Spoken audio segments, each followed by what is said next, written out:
काम क्रोध आने चाहिए, पर जब आप चाहें तब। ये सारे आपके कंट्रोल में होने चाहिए। मैं जब चाहूंगा तो मुझे गुस्सा आएगा। आप मुझे कितनी भी गाली देते रहो, आप मुझे गुस्सा नहीं दिला सकते, आप मुझे क्रोध नहीं दिला सकते। आप मुझे कितना भी गाली दो, मुझे गुस्सा नहीं आएगा। गुस्सा तब ही आएगा जब मैं स्वयं चाहूंगा कि हाँ जी यहां गुस्से की जरूरत है, आनी आ जाएगी। आप मुझे गाली देते रहो, मुझे गुस्सा नहीं आएगी, क्योंकि मैं आपके इशारों पर नहीं नाचता, मेरा मन मेरे इशारों पर नाचता है। जिसका मन जिसके हिसाब से नाचता है ना, वो सफल है। आपका कंट्रोल आपके बेटे पर बाद में बने, आपका कंट्रोल आपकी पत्नी पर, परिवार पर बाद में बने, पर आपका कंट्रोल आपके मन पर पहले होना चाहिए। यदि है तब तो आप जितेंद्रिय हैं। हमारा देश, हम किसी राजा महाराजा को जीतने पर विश्वास नहीं करते, हम किसी राजा को नहीं जीतना चाहते। हम भारतीय हैं, हम अपने मन को जीतना चाहते हैं। पूछो उन राजाओं से जिन्होंने सैकड़ों राजाओं को जीता, पूछो उन राजाओं से कि क्या तुमने सैकड़ों राजाओं को जीत कर भी क्या तुमने अपने मन को जीता?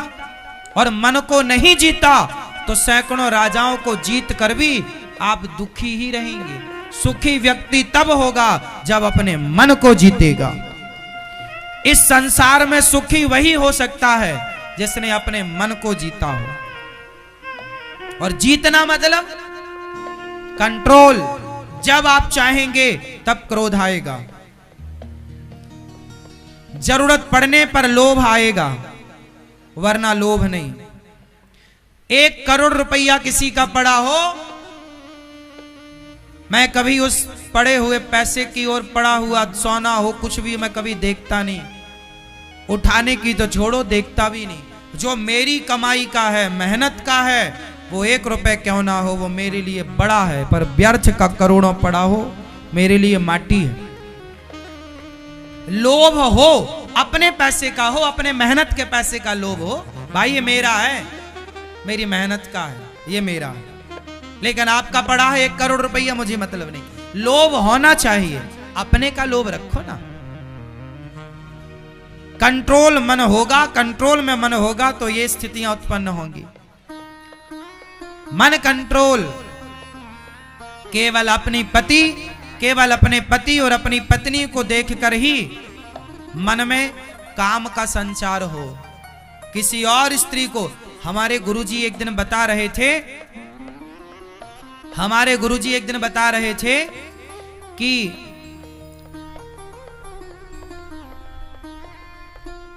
दुष्यंत एक राजा हुए हैं। हमारे देश में महाभारत में उनकी चर्चा है। एक राजा हुए दुष्यंत, उन्होंने जंगल जब गए, वो जंगल, तो वहां एक संत जी की कुटिया, देख बहुत कितनी गहरी बात बोलूंगा, आप समझ लेना। एक राजा थे दुष्यंत, वो जंगल गए और जंगल में रास्ता भटक गए, तो उन्हें एक जंगल के अंदर कुटिया पर एक सुंदर सी कन्या दिखाई पड़ी, शकुंतला। क्या नाम था? शकुंतला। तो जब शकुंतला वो संत की कुटिया में थी, तो संत की कुटिया में थी, बहुत सुंदर थी। तो राजा दुष्यंत, राजा ने जब उस कन्या को देखा, तो राजा के अंदर ना उस कन्या को देख करके काम का संचार हो गया, मतलब वासना जाग गई। और जब वासना जागी तो राजा दुष्यंत ने प्रश्न किया उस कन्या से, देवी आप संत की कुटिया में हैं, लेकिन मेरा मन कहता है कि आप ब्राह्मण कन्या नहीं हैं, क्योंकि मेरा मन आज तक किसी ब्राह्मण कन्या को देखकर चंचल नहीं हुआ, आपको देखकर चंचल हो रहा है, मतलब जरूर आप ब्राह्मण कन्या नहीं क्षत्रिय होंगी, इसलिए मेरा मन चंचल हुआ। तब उस कन्या ने बोला कि हाँ महाराज, मेरे माँ बचपन में ये संत जी के पास छोड़ के चली गई थी और उन्होंने लालन पालन किया है। संत जी मुझे बेटी के रूप में रखते हैं, पर मैं ऋषि कन्या नहीं हूं छत्राणी हूं। हाँ देखिए, एक राजा का मन, मतलब पहले की ये थी कि कोई उम्र से छोटी हो, उम्र से बड़ी हो, तो उस कन्या को देखकर भी मन चंचल नहीं हो सकता था। यदि वो छत्राणी है, क्षत्रिय है तो छत्राणी को, यदि कोई ब्राह्मण कन्या है तो ब्राह्मण का मन यदि किसी ब्राह्मण कन्या को देखकर चंचल हुआ तो वो सोच लेता था कि ये ब्राह्मण है इसलिए चंचल हुआ। बाद में उन्होंने फिर उनसे विवाह किया, बाद में उन्होंने उनसे विवाह किया। विवाह किया ये नहीं कि मन चंचल कर रहा है तो जबरदस्ती पकड़ के और उसका दुराचार करें उसके साथ, ना। धर्म पहले विवाह, क्या तुम तैयार हो मेरे से विवाह कर? हाँ हाँ, आप राजा हैं, मैं आपके साथ विवाह करने को तैयार हूं। फिर उन्हीं का पुत्र हुआ भरत। कहानी लंबी है, कभी सुनाएंगे आपको, कि बाद में फिर ये अपनी इस पत्नी को भूल गए थे।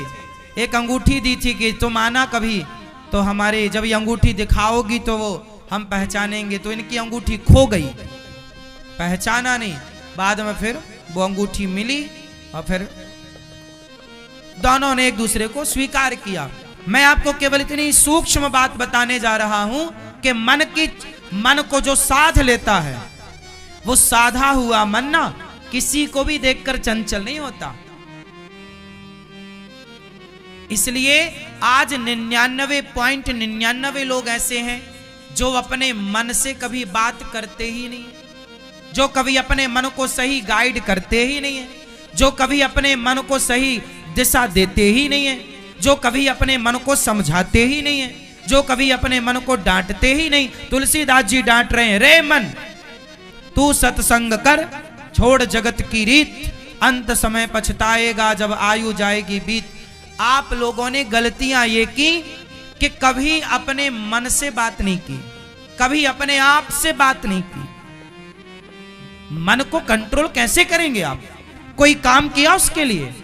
भाई घर बनवाओगे ना तो पैसा जोड़ना पड़ेगा, रोटी बनाओगे ना तो आटा किसी के घर में आटा गूथा जा रहा है, समझ लो रोटी बनने की तैयारी है। सब्जी काटी जा रही है, मतलब भोजन बनने की तैयारी है।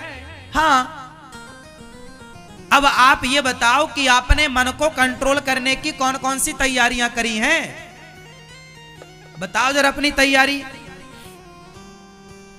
क्या क्या आपने अपना वर्क किया है? मन को वश में करने का क्या क्या काम किया? कहां से स्टार्ट किया? अभी तक कितना काम हो चुका? हिसाब दो। कुछ नहीं हुआ। जैसा 10 साल पहले मन भटक रहा था, ऐसे 10 साल बाद भटक रहा है। जैसे 2015 में भटक रहा था, ऐसे 2025 में 24 में भटक रहा है। ऐसे ही 2030 में भटकता रहेगा। ऐसे ही भटकता भटकता फिर मर जाएगा। आप मर जाओगे। लो, सारी जिंदगी तुम्हारा मन भटकता ही रहा। तुम जवानी से बुढ़ापा, आज मरने की स्थिति में बहुत लोग हैं और फिर भी तुम्हारा मन चंचल। तो मेरा सवाल यह है, कितनी सारी उम्र पाकर आप लोगों ने कितना मन को संभाला? क्या काम किया आप लोगों ने? केवल बच्चे पैदा करने में लगे रहे तो बच्चे तो तुमसे ज्यादा सुअर भी पैदा कर लेते हैं। धन ही जोड़ने में लगे रहे तो धन तो वैश्या तुमसे ज्यादा जोड़ लेती है। घर ही बनवाने में लगे रहे तो तुमसे बेहतर घर तो चिड़िया घोंसला बढ़िया वाटर प्रूफ बनाती है। भाई तुमने इतने समय तक किया क्या? आज तुम्हारी उम्र 80 साल को होने को आई, 70 साल होने को आई, 60 साल होने को आई। बताओ तुमने मन पर कितना वर्क किया, काम किया, कितना साधा अपने मन को? केवल खाया, सोया और बच्चे पैदा किए। खाना, सोना, बच्चे, और समय मिला तो प्रपंच, उसका ऐसा, उसका ऐसा, इसका वैसा। ये समय आपका गुजर रहा है। मेरी माँ हम जो बातें कह रहे हैं वो आपके समझ से भी परे हैं, शायद आप में से कोई समझा हो। मन को साधने के लिए आपको समय निकालना पड़ेगा, अपने मन से आपको बात करनी पड़ेगी, अपने मन को आपको समझाना पड़ेगा। जैसे किसी को शुगर की बीमारी है तो उसे समझाना पड़ता है ना कि अब शक्कर नहीं खाना, अब चाय नहीं पीना, अब रबड़ी नहीं खाना, खाओगे तो शुगर बढ़ जाएगी, मर सकते हैं। समझाता है ना वो, अब नहीं करना, मीठे से दोस्ती, क्यों जी? समझाएगा मन को तो बचेगा, वरना मर जाएगा। ऐसा ही है, एक जगह आपने मन को समझाया, अभी बहुत सारा मन को समझाना बाकी है। तो आज से कितने लोग अपने मन से बात करेंगे? क्या बात करोगे? क्या बात करोगे आप बैठे बैठे? हाँ, मन को कैसे भगवान में लगाया जाए? चलो रीढ़ की हड्डी सीधी करो, पालथी मार के मस्त बैठो। आज तुम्हारे मन से कुछ काम करा ही लेते हैं। चलो देखो मन से किस तरह काम कराना है और किस तरह मन को लगाना पड़ता है। जो आप लोग चिल्लाते हैं ना, महाराज जी हमारा मन नहीं लगता, मन नहीं लगता तो 2 थप्पड़ मारो मन को, तुम्हारा ही तो मन है, 2 अपने गाल में मारो। काहे नहीं लगता? क्यों नहीं लगता? ये तुम्हारी कमी है। मीराबाई तो नहीं बोलती थी कि मेरा मन नहीं लग रहा है। लग रहा, लगता है। कैसे लगेगा? थोड़ा आप लोग अपने घर में बैठा करो और प्रभु का ध्यान किया। ध्यान बहुत जरूरी है। मन को बस में करने का एकमात्र उपाय है सत्संग। कथाएं सुनो और ध्यान करो। कथाओं में ही हम ध्यान करना सिखाएंगे, इसलिए कथाएं सुना करो। रोज साधना चैनल पर 3 बजे से 6 बजे तक कथा सुना करो। चलो आंखें बंद करो, सभी लोग अपनी आंखें बंद करेंगे और एक छोटा सा ध्यान करेंगे भगवान का। जैसा मैं कहूंगा मन को, अब पूरा काम मन से करना है। आप जहां हो आप तो वहीं रहना। अब मन से चलते हैं। मैया तुम्हारे गटा बंद नहीं हो रहे हैं, थोड़ा बंद कर लो मेरी मां, आंखें बंद करो। और अब मन से पूरा काम करना है। सभी लोग ऐसी कल्पना करो, ऐसा इमेजिन करो, ऐसा भाव बनाओ कि हम गिरिराज जी की परिक्रमा लगा रहे। चलो सब लोग चलो गिरिराज जी मन से। शरीर तो जहां है वहीं रहेगा, मन से काम कराना है। चलो सब लोग गिरिराज जी, ऐसा भाव बनाओ सब लोग कि हम गिरिराज जी की परिक्रमा लगा रहे हैं। हम गिरिराज जी का नाम जप कर रहे हैं, मन में परिक्रमा लगाते हुए श्री कृष्ण श्री कृष्ण श्री कृष्ण श्री कृष्ण गोविंद हरे मुरारी, हे नाथ नारायण वासुदेव। हम कीर्तन कर रहे हैं। ऐसा भाव बनाओ कि हम गिरिराज जी की परिक्रमा लगा रहे हैं और कीर्तन कर रहे हैं। मन में कृष्ण को ही जप रहे हैं, उनको ही याद कर रहे हैं। अब गिरिराज जी की परिक्रमा लगाकर सब लोग ऐसा भाव बनाओ कि हम बैकुंठ जाकर, जैसे लक्ष्मी माता भगवान के चरण दबाती है ना, ऐसे आप भी भगवान के चरण दबा रहे हैं। ऐसा भाव इमेजिन करो कि आप भगवान श्रीमन नारायण के चरण दबा रहे हैं। चरण दबाओ, दबाओ चरण। ऐसा भाव बनाइए कि आप भगवान के चरण सेवा कर रहे हैं। भाव, चरण दबाइए, भगवान की सेवा कीजिए और मन में कीर्तन चलता रहे, श्रीमन नारायण श्रीमन नारायण श्रीमन नारायण। अंदर नाम जप होता रहे, श्रीमन नारायण श्रीमन नारायण श्रीमन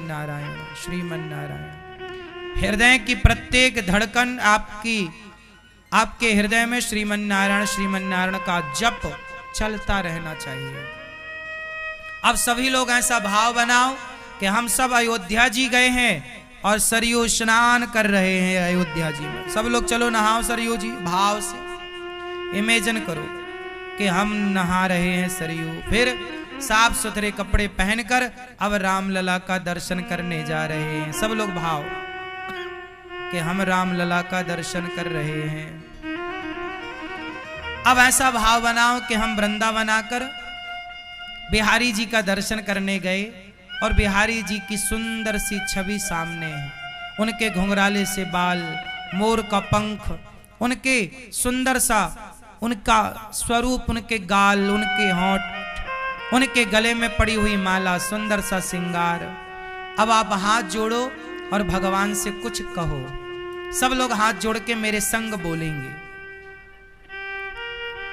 बोलिए, हे नाथ, हे श्याम सुंदर, हे श्रीमन नारायण, हम पापी हैं, अधम हैं, नीच हैं, दुष्ट हैं। हे नाथ, हम जैसे हैं आपके हैं। हे प्रभु, हमें स्वीकार कीजिए, हमारे अपराधों को क्षमा कीजिए। हे नाथ, हमारे मन की चंचलता को कम कीजिए। हे प्रभु, हमारे मन को अपने श्री चरणों से जोड़ लीजिए। हे नाथ, यह एक पल के लिए आपके चरणों से दूर ना जाए। हे नाथ, मुझे स्वीकार कीजिए, हम पापी हैं, जैसे हैं आपके हैं। हे श्याम सुंदर, हे जगन्नाथ जी, हम करोड़ों जन्मों के पापी हैं। हे श्रीमन नारायण, आपके सिवा हमारा कोई नहीं है। आप ही हमारे माता हो, आप ही हमारी माता हो। हे प्रभु, हे श्रीमन नारायण, आप ही हमारे पिता हो। हे प्रभु, मुझ दासी को, मुझ दास को, मुझ पापात्मा को स्वीकार कीजिए। हे प्रभु, सदा के लिए इस मन मंदिर में आकर बैठिए। हे प्रभु, मेरे इस हृदय से कभी निकलकर ना जाने का वादा करो। हे प्रभु, सदा मन मंदिर में ही रहो। हे नाथ, मैं आपको कभी भूलूं नहीं। हे प्रभु, हम अपने आप को आपके श्री चरणों में समर्पित करते हैं। हे श्रीमन नारायण, ये जो परिवार है, व्यापार है, सब आपका है। हे नाथ, ये सब मेरा है। इस अभिमान से मुझे बचाइए। सदा मेरे अंदर यही भाव हो कि ये सब कुछ आपका है। हे नाथ, हम अपने आप को आपके श्री चरणों में समर्पित करते हैं, हमें स्वीकार कीजिए। श्रीमन नारायण चरणौ शरणम प्रपद्ये, श्रीमते नारायणाय नमः।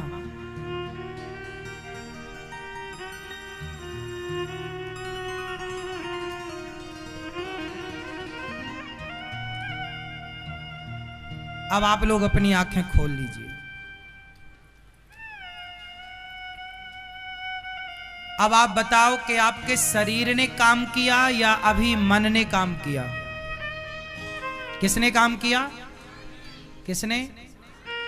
सच्चाई तो ये है कि मन काम करने को तैयार है, पर उस मन से काम कराना ही नहीं आता आप लोगों को।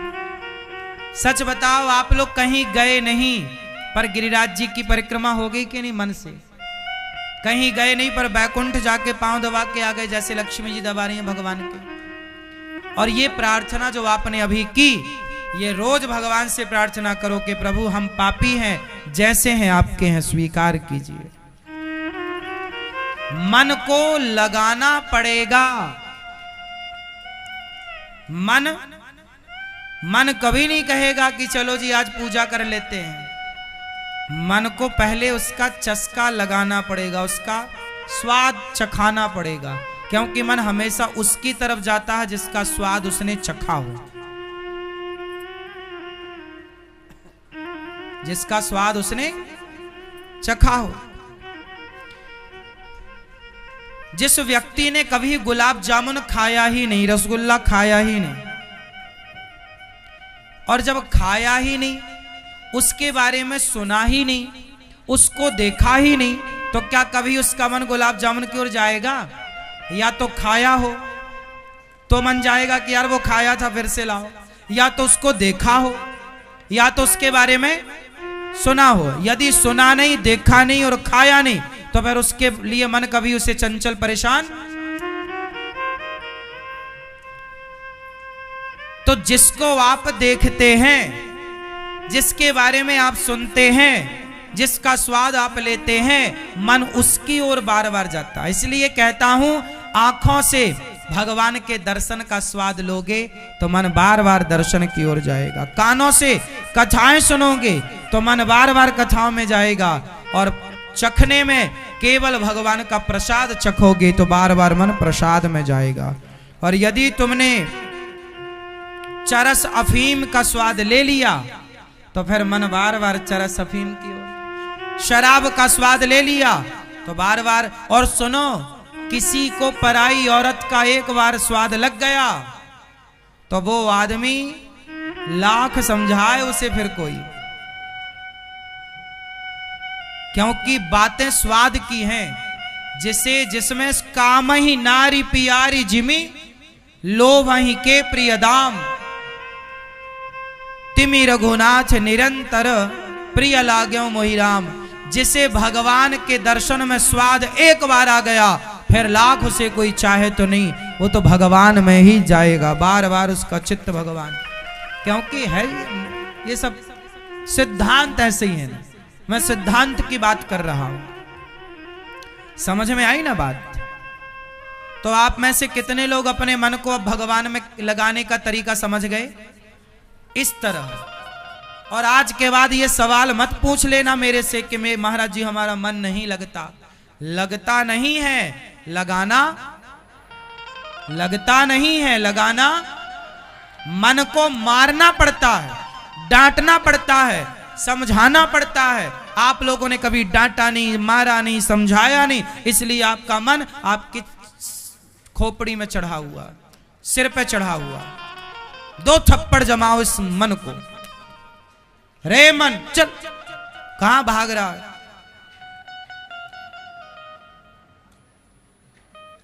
सुनो, चाबी से ताला बंद होता है और चाबी से ही ताला। ये मन वो चाबी है। यदि ये मन भगवान की ओर घूम गया तो संसार के हर बंधन से मुक्त कर देगा, और ये मन यदि संसार की ओर घूम गया तो हर बंधन में डाल देगा। ये मन ही बंधन का कारण है, यही मन मोक्ष का कारण है। मन प्रभु में लग गया तो मोक्ष है, मुक्ति है, और संसार में लगा तो बंधन है। जिनके घर में सत्संग होता है, जहां भगवान की चर्चा होती है, वहां पर लोग हर स्थिति में खुश रहते हैं। सुख सुविधाएं नहीं है, फिर भी वो प्रसन्न है। कई लोग जमीन में सोते हैं, घास की झोपड़ी में रहते हैं, लेकिन वो महलों में रहने वालों से ज्यादा खुश रहते हैं। आपने देखा कुछ लोग जमीन में सोते हैं, सोने के लिए तखत भी नहीं है, पलंग गद्दा कुछ नहीं है बड़ा मोटा, जमीन पे सो जाते हैं। बोरा, बोरा जानते हैं ये, टाट फट्टी इत्यादि बोरा, उनको बिछाकर लोग बढ़िया गहरी नींद में सो लेते हैं, और आपको बड़े मोटे मोटे गद्दों में भी नींद नहीं आती। झोपड़ी में रहने वाले लोग भी हंसते मुस्कुराते खिलखिलाते नजर आते हैं, और तुम महलों में रहकर भी हंसते नहीं, मुस्कुराते नहीं, ठहाके नहीं लगाते। खुशी का पैसे से कोई लेना देना नहीं, बोलो है? प्रसन्नता का पैसे से कोई लेना देना है? बोलो है? ऐसा है क्या कि पैसे वाला ज्यादा हंसता है और जिसके पास पैसा नहीं है वो कम हंसता है? ऐसा है क्या? पैसे वाला ज्यादा खुश रहेगा और पैसा नहीं है जिसके पास वो खुश नहीं रहेगा। कई बार क्या 90% पैसे वाले दुखी हैं, 90% पैसे वाले दुखी हैं। पैसे बहुत हैं पर हंस भी नहीं पाते, मुस्कुरा भी नहीं पाते, पेट भर खा भी नहीं पाते, सो भी नहीं पाते, न नींद आती है, न भूख लगती है, न वो हंस पाते, न मुस्कुरा पाते, न परिवारी जनों के लिए समय निकाल पाते, न प्यार से बात कर पाते। उनके जीवन में पैसा तो है, ना तो प्रेम है, ना तो हंसी है, ना अपनों के लिए वक्त है। इसलिए पैसे से प्रसन्नता का कोई लेना देना नहीं है। आपने अपनी आंखों से सबसे ज्यादा खुश किसे देखा? बच्चों को। जितने खुश बच्चे होते हैं, बच्चे रहते हैं, उतना खुश आपने किसी को इतना खुश नहीं देखा होगा जितने खुश आप जब बच्चे थे ना, तो आज से ज्यादा खुश तब थे जब आप बच्चे थे। हाँ या ना? थे? वो क्या हंसते थे आप, ठहाका मार मार के। छोटे छोटे बच्चे कैसे हंसते हैं? वो हंसते ही रहते हैं। उन्हें तो बस जरा जरा सी बात में माँ जरा सा गुदगुदा दे तो हंसने लग जाते हैं। माँ जरा सा प्यार कर ले, माँ जरा सा कुछ, बाप जरा सा कुछ प्यार कर ले, हंसने लगते हैं। वो पकड़म पाई का खेल खेलने लगे अपनी माँ के साथ, अपने बाप के साथ, वो पकड़ के खूब हंसते, मैंने पकड़ लिया, खूब हंसेंगे, खूब हंसे, मैंने पकड़ लिया। बोलो हाँ। खुश होने के लिए क्या होना पड़ेगा? बोलो। आप लोग दुखी इसलिए हो गए क्योंकि आप बड़े हो गए। हम तो कहते हैं बड़े होकर भी बच्चे रहो तो खुश रहोगे। बच्चे रहो। ये तुम्हारी वीआईपी गिरी ना किनारे रखो और बच्चे बनो।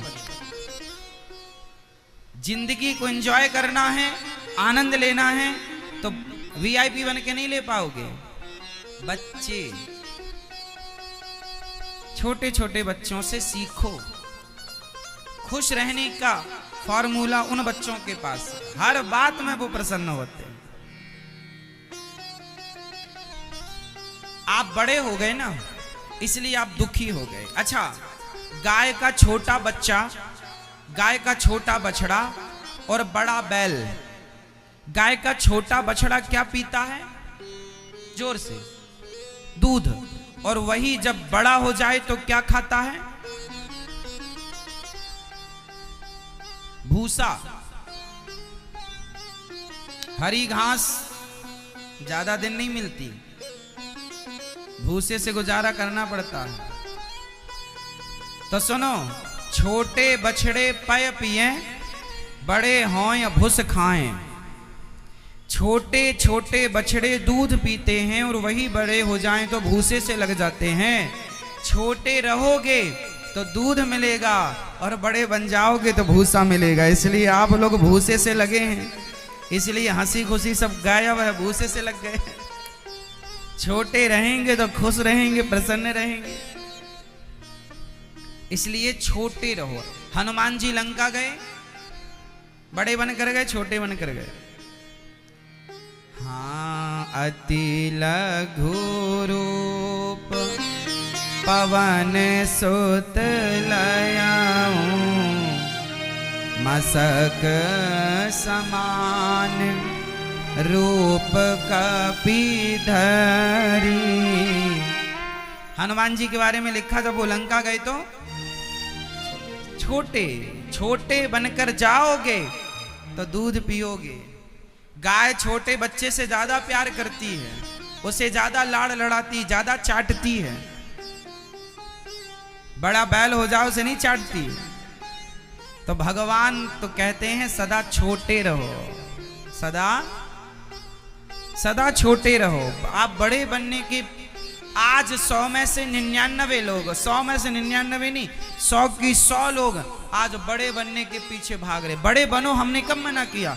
बड़े बनना है आपको, लेकिन बड़े होकर भी अपना बड़प्पन तो आपके अंदर तब माना जाएगा ना, जब आप बड़े होकर भी छोटों का आदर करें और छोटे से रहें, तब तो आप बड़े हैं।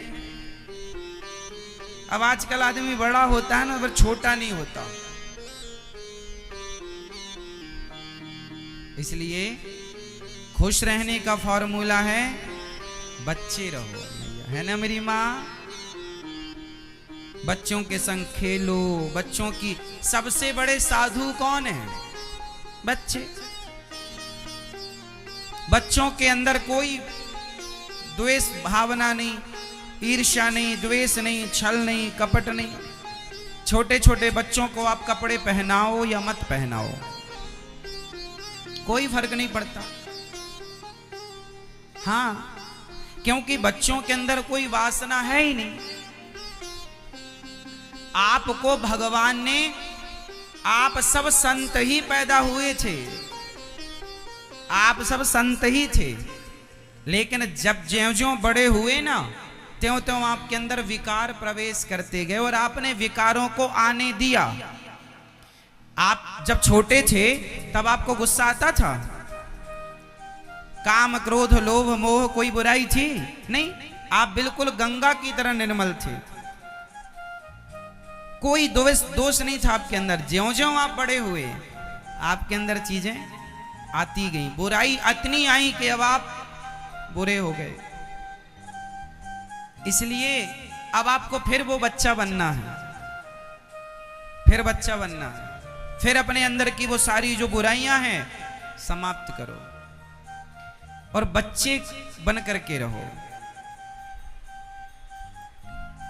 आपको बड़ा नहीं होना, आपको छोटा होना है, छोटे से बच्चे की तरह। जैसे छोटे सा बच्चा, उसे आप एक थप्पड़ मारो गाल में, रोएगा, और थोड़ी देर बाद कहो आजा मेरी गोद में, चल घुमाने ले चलते, तुरंत आ जाएगा।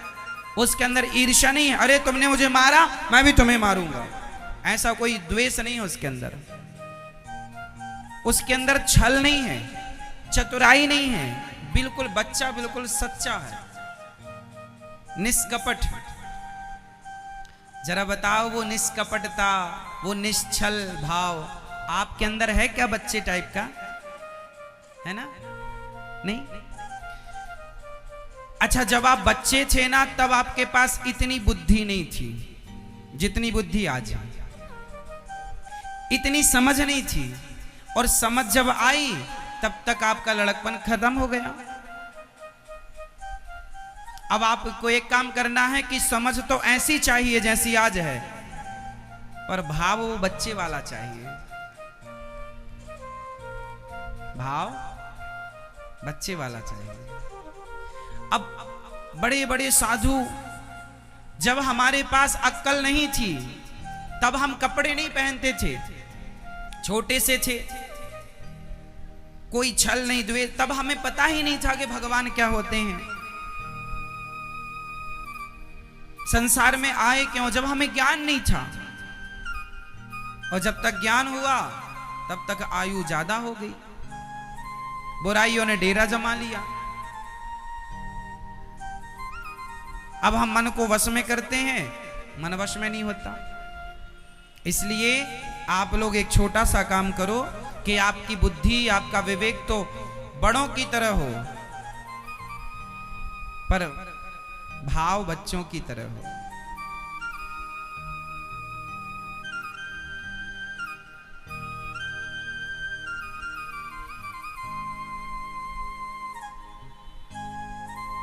छोटे से भाव से। जीवन में सुख शांति तब आएगी मेरी माँ जब आपका हृदय बिल्कुल शुद्ध हो जाएगा। शांति क्यों नहीं है? क्योंकि आपके हृदय में गंदगी है, मन गंदा है, विषय विकार भरे पड़े हैं, इसलिए शांति नहीं है। शांति तो तब थी बच्चे कितना सोते हैं, देखो मस्त खाए पिए और खूब बढ़िया भूख लगती है, खूब बढ़िया सोते हैं। और आप लोग, इसलिए प्रहलाद जी ने, ध्रुव जी ने, वो बड़े समझदार थे जिन्होंने छोटी सी उम्र में भगवान को पा ही लिया। बहुत समझदार थे वो। अभी भी कुछ नहीं बिगड़ा, अब आप वापस आओ और उस छोटे से बच्चे से सीखो। मन को बिल्कुल पवित्र करो, सबसे हटाओ, भगवान के चरणों में लगाओ। अब कोई सवाल करे महाराज जी अब आप ही बताओ कि वो बच्चे का भाव कैसे बनेगा, तो मैं बता देता हूं कि वो बच्चे का भाव कैसे बनेगा। बच्चे का भाव तब बनेगा जब आप निष्काम हो जाएंगे। क्या हो जाएंगे? क्या हो जाएंगे? निष्काम। बच्चे की कोई कामना नहीं होती, बच्चा भी निष्काम होता है। और इसलिए हमारे यहाँ वेद पुराण गुरुजन बार बार कहते हैं भगवान की भक्ति कैसे करो? कैसे करो? निष्काम। भक्ति कैसी होनी चाहिए मेरी माँ? जोर से, निष्काम, कोई कामना नहीं। हम भगवान से भी कामना करने लग गए हैं, इतने बड़े हो गए हैं कि हम भगवान से भी कुछ चाहने लग गए हैं। अच्छा, आप में से कितने लोग भगवान से चाहते हैं कुछ ना कुछ? कितने लोग हाथ उठाइए, कितने लोग भगवान से कुछ ना कुछ चाहते हैं? उठा लो हाथ जो चाहते हैं भगवान से। चाहते हैं? अच्छा, भगवान से तो आप चाहते हैं, क्या भगवान को चाहते हैं? भगवान से आप चाहते हैं, क्या भगवान को चाहते हैं? अच्छा, भगवान से चाहना श्रेष्ठ भाव है या भगवान को चाहना श्रेष्ठ भाव है? कौन सा इन दोनों विचारों में श्रेष्ठ विचार कौन सा है? भगवान से चाहने वाला या भगवान को चाहने वाला?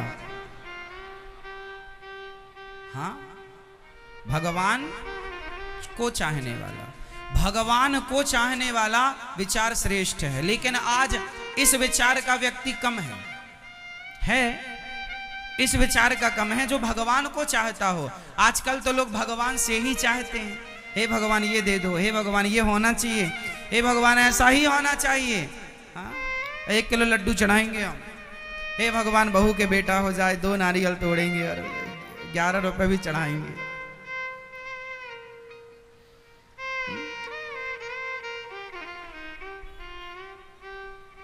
तो भगवान से चाहने वाले बहुत हैं।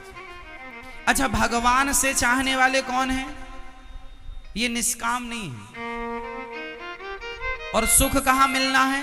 निष्काम में। अच्छा बताओ, सुदामा जी कृष्ण से चाहते थे या कृष्ण को चाहते थे? जोर से। सुदामा जी कृष्ण से चाहते थे या कृष्ण को? कृष्ण से चाहते तो वो मांग लेते कि हे कन्हैया मुझे ये दे दो। पर सुदामा जब द्वारिका गए तो सुदामा कृष्ण से कुछ लेने नहीं गए, अपनी हैसियत अपनी औकात के अनुसार 4 मुट्ठी चावल देने के लिए गए थे कि प्रभु लाया हूं देने, लेने नहीं आया। तो वो कृष्ण से नहीं चाहते थे, वो कृष्ण को चाहते थे। मीराबाई कृष्ण से नहीं चाहती थी। मीरा ने कृष्ण से नहीं चाहा, मीरा ने कृष्ण से नहीं चाहा, उन्होंने कृष्ण को चाहा। और आज का आदमी कृष्ण से चाहता है, कृष्ण को, राम से चाहता है, राम को। सबरी माता ने राम से चाहा या राम को चाहा? जोर से। सबरी मां ने राम से चाहा या राम को चाहा? राम को चाहा। और आप राम से चाहते हैं या राम को चाहते हैं? वो तो आप अपने आप से पूछ कर बताइएगा। ये उत्तर आप अपने आप को दीजिएगा, हमें नहीं। हम क्या करेंगे उस उत्तर का? ये तो आप अपनी अंतरात्मा से पूछिए कि आप भगवान से चाहते हैं